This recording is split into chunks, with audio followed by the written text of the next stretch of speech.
안녕하세요. 북클럽입니다. 제가 오늘 준비한 책은 8단어라는 책인데요. 박웅현 님이 쓰신 책입니다. 이분은 제일기획에서 광고 카피라이터로 일하신 분인데 8가지 단어를 통해서 인생의 지혜를 알려주는 그런 책입니다. 자존, 본질, 고전, 견, 현재, 권위, 소통, 인생 이렇게 8가지인데요.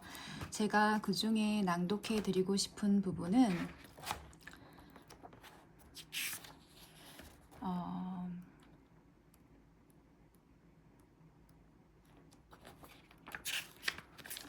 5장 현재에 나오는 내 답이 옳다입니다. 그러면 낭독을 해드리겠습니다. 다른 이의 답은 내 답이 될 수 없다는 사실을 인정하는 것. 현재에 집중해야 하는 가장 큰 이유입니다. 결국 이것은 자존과 연결됩니다.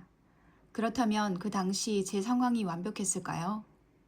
딸을 하나만 낳은 것, 이 직업을 선택한 것, 원주에 가기로 한 것은 제가 잘못 선택한 것인지도 모릅니다.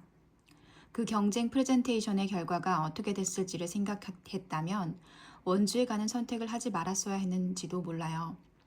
진짜 멋지게 살기 위해서는 호주로 이민 가는 걸 선택해야 했는지도 모르고요. 그러니까 결국 늘 불완전한 선택을 한 겁니다. 조금만 더 생각해 봅시다. 제가 프레젠테이션 전날 원주에 가지 않고 서울에 남았어요. 그럼 서울에 남는 것이 답이라는 확신이 있었을까요? 약속을 지키지 못했다는 자괴감을 안고 무거운 마음으로 프레젠테이션을 준비했을 거예요. 호주에 이민을 갔어요. 그곳에 산다고 해서 매일 요트를 타고 바베큐만 구울까요? 그렇지도 않을 것이고 무엇보다 외로울 겁니다. 강남역 앞에서 사람들과 복닥거리면서 마시던 술 한 잔이 그리울 거예요. 완벽한 선택이란 없습니다. 절대 옳은 선택은 없는 겁니다. 선택하고 옳게 만드는 과정이 있을 뿐입니다. 고맙게도 많은 후배가 저를 믿고 인생 고민을 털어놓고는 합니다. 이 사람과 결혼할까요? 하지 말까요? 유학 갈까요? 회사를 더 다닐까요? 그런데 가만히 들어보면 마치 둘 중 하나가 정답인 것처럼 물어요. 이럴 때 저는 답을 말해주지 못합니다. 정답이라는 건 없으니까요. 이 남자와 결혼하는 게 정답이 될 수도 있고 오답이 될 수도 있습니다. 지금 회사를 그만두고 유학을 떠나는 게 정답이 될 수도 있고 오답이 될 수도 있어요. 모든 선택에는 정답과 오답이 공존합니다. 그러니 어떤 것이 옳은 것인지 고민만 하지 말고 선택해 봤으면 합니다. 그리고 그 선택을 옳게 만드는 겁니다. 팁을 하나 드릴게요. 어떤 선택을 하고 그걸 옳게 만드는 과정에서 제일 중요한 것은 바로 돌아보지 않는 자세입니다. 만약 한 남자와 결혼했어요. 그래놓고 다른 남자가 더 좋았을지도 몰라. 결혼하지 않고 혼자 살았다면 어땠을까? 이런 생각을 하면 별것 아닌 일로 부부싸움이 시작되겠죠. 그건 미련한 짓이잖아요. 유학생활을 하면서 회사에 있었으면 이 고생을 안 할 텐데 하고 후회하는 건 역시 마찬가지입니다. 그러니까 어느 하나를 선택하고 그 선택을 옳게 만들려면 지금의 상황에서 무엇이 최선인지 생각하고 실천하는 게 제일 좋은 답이에요. 나는 지금 내가 차지하고 있는 이 공간에서 이 공간적 지점에 시간 속의 이 정확한 순간에 자리를 잡고 있다.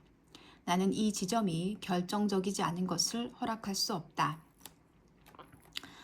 나는 지금 내가 차지하고 있는 이 공간적 지점에 시간 속의 이 정확한 순간에 자리를 잡고 있다. 나는 이 지점이 결정적이지 않은 것을 허락할 수 없다. 지상의 양식의 한 구절입니다. 이 문장의 의미는 이런 겁니다. 지금 현재 강남역 어느 세미나실에 있고 이 순간을 살고 있습니다. 만약 여기에서 마다가스카르나 그랜드 캐니언을 꿈꾼다면 그것은 제가 서 있는 이 공간을 무시하는 겁니다.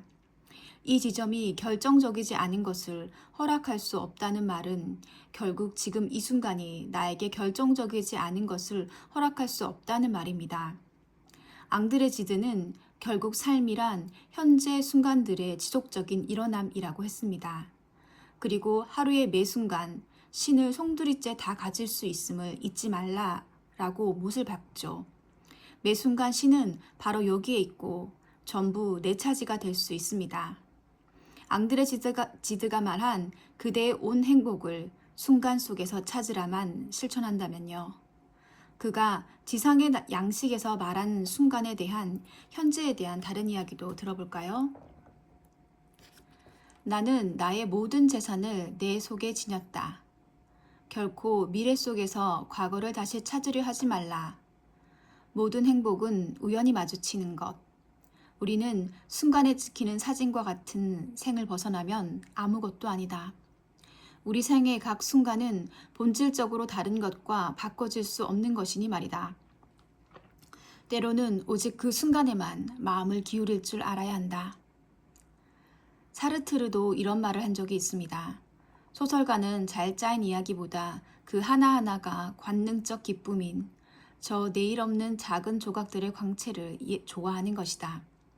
저는 그의 말을 이렇게 이해합니다. 인생이란 잘 짜인 이야기라기보다 하나하나가 관능적 기쁨인 내일 없는 작은 조각들의 광채라고요. 우리는 순간을 예측할 수 없습니다. 어떤 순간이 보배로운 순간인지 모릅니다. 그러니 그 순간을 우리가 보배롭게 보면 됩니다. 후회는 또 다른 잘못의 시작일 뿐이라고 나폴레옹이 말했다고 합니다. 앞서 말씀드렸지만 원주에 가놓고 후회하면 뭐가 달라지겠습니까? 또 다른 잘못의 시작일 뿐입니다. 선택한 이상 그것이 내가 지금 가지고 있는 결정적인 순간, 현재입니다. 살아있다는 그 단순한 놀라움과 존재한다는 그 황홀함에 치하여 제가 좋아하는 김화영 선생님의 글입니다. 살아있다는 이 놀라운 사실을 우리는 몰라요. 죽기 직전에야 압니다. 지금 살아있다는 놀라움, 존재하는 황홀함, 이 순간에 치해 있어야 합니다. 최근 돕기다가 출간되고 한 라디오 프로그램에서 인문학 관련 고정 코너를 진행했던 적이 있습니다. 한 번은 청취자로부터 인문학을 하면 밥이 나오나요? 라는 짓궂은 질문을 받았어요. 잠깐 생각하다가 이렇게 답했습니다. 인문학을 해서 밥이 나오는 경우도 있고 그렇지 않은 경우도 있습니다. 그런데 한 가지 분명한 사실은 인문학을 하면 밥이 맛있어집니다. 라고요. 이건 경험에서 나온 이야기인데요. 어느 날 아침에 수영을 다녀와서 밥을 먹는데 스마트폰으로 신문 기사를 읽고 있었어요. 아내가 옛날에는 신문 보면서 밥을 먹더니 이제는 휴대폰이냐며 기껏 차려줬는데 제대로 먹지 않는다고 하더군요. 아내의 말을 듣는 둥 마는 둥, 밥을 먹는 둥 마는 둥 하며 기사 몇 개만 더 보겠다고 말해놓고는 문득 이러지 말자 싶었습니다. 그래서 휴대폰을 내려놓고 된장찌개를 떠서 입에 넣었는데 좀 전에 먹었던 찌개와 맛이 전혀 달라요. 밥 한 숟가락을 입안에 넣었더니 쌀알 하나하나 터지는 느낌이 얼마나 좋은지 몰라요.